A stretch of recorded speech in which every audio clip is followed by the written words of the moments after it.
AITA for leaving a vacation I planned for my girlfriend after her friends showed up.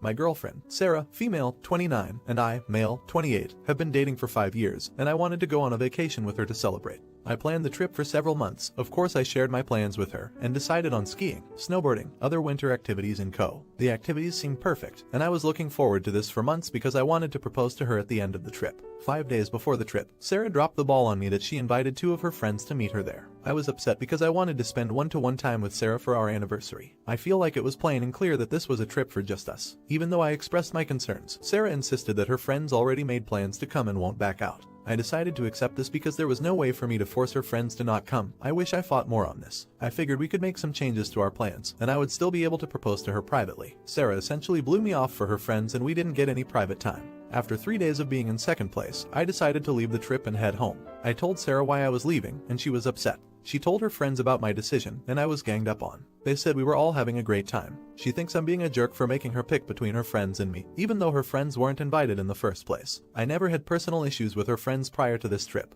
I never made Sarah pick between me or her friends because everyone needs friends outside of a relationship. I'm at home now and thinking about everything. I have a day to myself before Sarah comes home, so at least I get to relax a bit. Sarah and her friends think I'm overreacting and think I ruined the trip. I think Sarah was disrespectful and rude to me by ruining the purpose of this trip and having her friends gang up on me. Am I the idiot for leaving a vacation I planned for my GF after her friends came along? Edit. This was a planned anniversary, romantic trip. I was clear that we have plans for just the 2 of us. We've been on other anniversary trips together without her friends there. We did discuss marriage beforehand, so it's not like a proposal wouldn't be out of the blue. Minor update. My friends are here at the house and they have been running potential interference, just in case her friends try to bombard and harass me. They've been great and I'm so glad to have them. Minor update number 2. None of Sarah's friends came by the house or harassed me last night, which is good. Sarah hasn't come home yet. I figured out what I want to say and have it written out. Update. I decided that I wanted to end this entire relationship. I packed my important belongings like my passport and clothes, and arranged with my best friend to crash at his apartment until I can find my own. Usually when small issues happen in a relationship, it ties into a bigger issue of that relationship.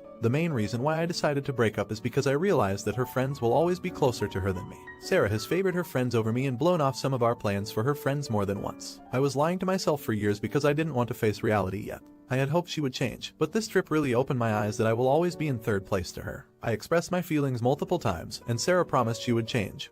And she didn't. Sarah came home late yesterday. I said I have a lot to get off my chest and I want to get through my notes before she talks or tries to interrupt me. The first question I asked Sarah was how she thought the trip went. She said we all had fun and it was memorable. I shouldn't have to feel like the third wheel in my own relationship, especially on a trip that I planned. My next question was, why did you invite your friends in the first place? You knew this was an anniversary trip to the US. She talked about the trip with her friends since the beginning, and they had never been to co. She thought it would be a good idea to allow them to come just so they can have fun and co with us. I followed up with my lack of knowledge of her friends coming along until days before. It's one thing if they came and did their own activities, but it's another thing that every activity became a group activity. I signed up for a monogamous, not poly relationship. My last question was, did you know that I was going to propose to you? Sarah said she didn't know at all. The thought never occurred to Sarah that I was going to ask. She claimed that she wouldn't have invited her friends to come along if she knew, but I responded that it would ruin the surprise if I told you. Sarah begged me to stay with her and believes we can work everything out. She didn't want me to throw 5 years away after this one bad trip. I listened to her promises to change for years regarding her friends, but nothing happened. I ultimately left Sarah with this. It's clear that there isn't enough room in your heart for your BF and your friends. As much as I love Sarah, I can't stay in a relationship where I'm not respected enough. I left Sarah in the house by herself and I drove off to my friend's place. I'll figure out how to get my name off the lease and I'll plan to get the rest of my belongings. As for the ring, I will return it this weekend. You're the idiot. This is not a valid reason for someone to end a relationship and your immaturity really shows. You need to take some time to yourself and grow up. Not the idiot. Glad you found the strength to see yourself as always coming in second, or third, as the case may be. I think you did the right thing. Maybe she will grow up someday or find someone that she actually cares enough about to put first. You will, there's no doubt. You seem to be an intelligent and well thought out kind of guy. Do you think Sarah was wrong for inviting her friends? Let me know in the comments. Now, AITA for not wanting to sign away my rights.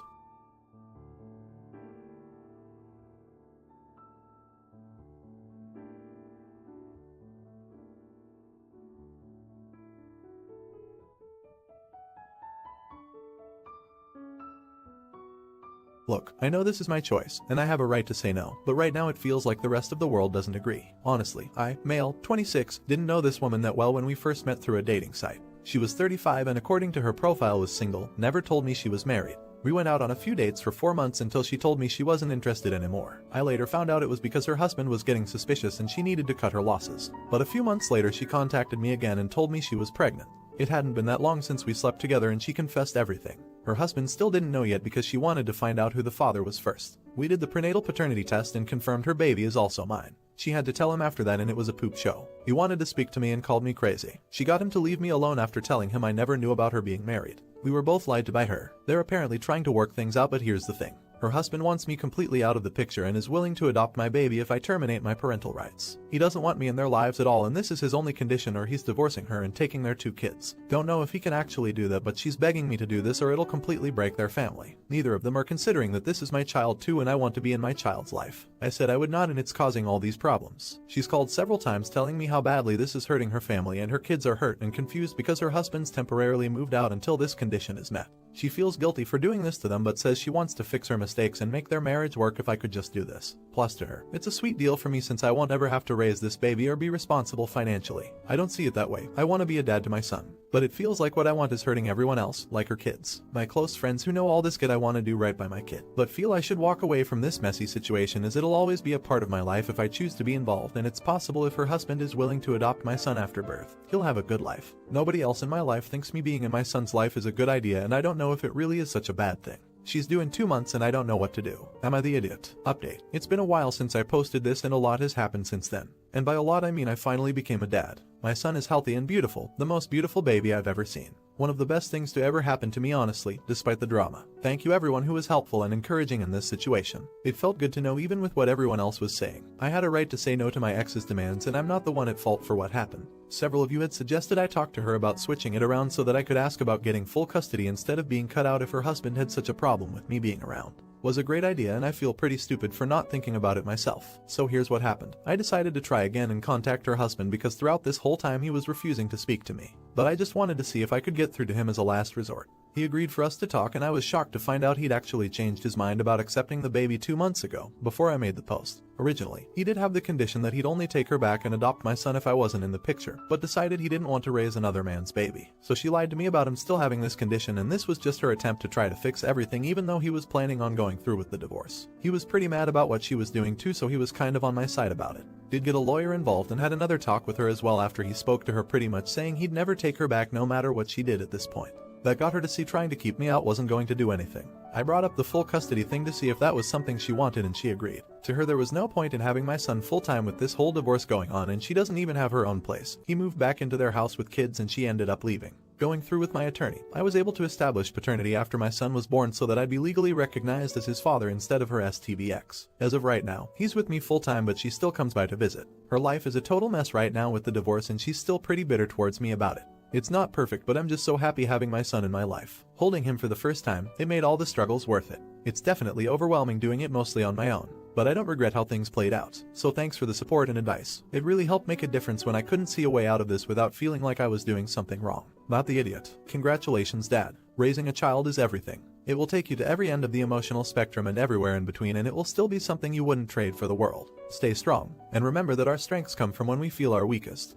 And always have a lawyer at the ready, and keep documentation and plenty of photos and receipts to show everything you do and to help set boundaries and make this work the best it can for you and your little one. Do you think you made the right choice? Let me know in the comments. Now, AITA for cutting off my entire family since they don't like my son.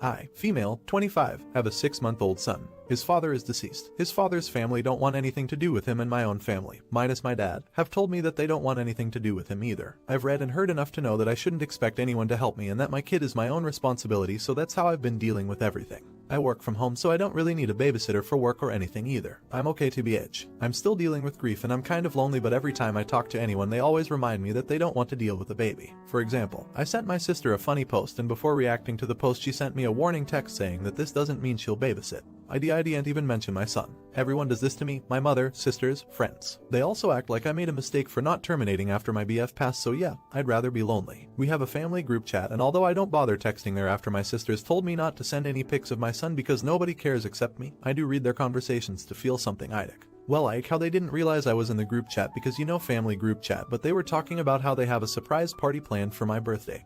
And I lost it. I burst into tears and immediately called my sister who was with the rest of the family. I asked them what they were trying to accomplish after making me feel like poop for almost a year. She told me to stop being dramatic, but I just kept going. I asked her and the rest of my family why they thought that I'd appreciate the party after months of them not talking to me or my baby. My mom told me that she just wanted me to realize how difficult being a single mother is, but I told her to shut up. I then told them all to leave me the frick alone and don't bother with the surprise party. One sister called me a witch and the others laughed at me, saying that I'm being hysterical and overly dramatic, and they definitely weren't doing the party now, or at least until I apologized. I don't want to apologize though. I don't think I'm the idiot, but my sisters and mother say that I'm overreacting and that this is exactly why I don't have any friends. They say I'm the awe. My dad found out about everything and came over last night and told me to ignore everyone, but I can't stop thinking about this. Am I the idiot? Edit. My BF's family is very religious and don't like the fact that I had a baby out of wedlock. My two sisters are in their mid-late 30s and don't have children for whatever reason. They were supportive when my BF, no I didn't steal him from anyone, was alive, but did make a few off comments about how fertile, young I am and how they're not, etc, etc. I don't know why they switched up, and that's also why I lost it. My parents are divorced and my father is not in the group chat. It's my sisters, mother and stepfather. I'm sorry, I should have made this clear. Wow, I have never felt so supported and loved in a very long time. I wasn't even going to post anything, but I'm so happy I did. I don't know how to explain just how big of an impact everyone's comments and DMS had on me. It was so lovely. Thank you so much for all the offers of friendship and more. So as of a few weeks ago, I moved in with my father. Being alone with my son had me going crazy. The loneliness was literally killing me. I needed help and I am no longer ashamed to admit it. My dad made the offer. I work Monday to Friday and have the weekends off, and well, I've been following everyone's advice and signed up for a mommy and me thing nearby. It was nerve-wracking, but so many moms were so friendly and came up to me themselves. I got 3 numbers and they're all inviting me to a dinner party. They're really sweet despite being at least 5 years older than me. They've sort of adopted me, lol. Their words, not mine. I'm also going for walks after work. My dad and son come along sometimes. Me and my dad also cook together and we make some pretty neat stuff for his girlfriend, who has also been really kind. As for my mother and sisters, I still don't know why they dislike me and my baby so much. But I took that step and left the group chat. This might sound ridiculous, but it was really hard. I even shed a tear. But I did it. They haven't spoken to me since. I contacted my in-laws one last time. But his parents said they were willing to meet. They won't try and take him from me, but my dad got me a lawyer just in case. I'm meeting them this weekend, and depending on how it goes, I will let them see my son eventually. Finally, I saw a doctor and I've been diagnosed with PPD. I'm currently seeing a therapist that was recommended to me and have started a treatment plan. My son, father and his GF have been my biggest supporters in him trying to be better for me, but them as well. I've also been missing my fiance a lot these days, but his memory is kind of calming.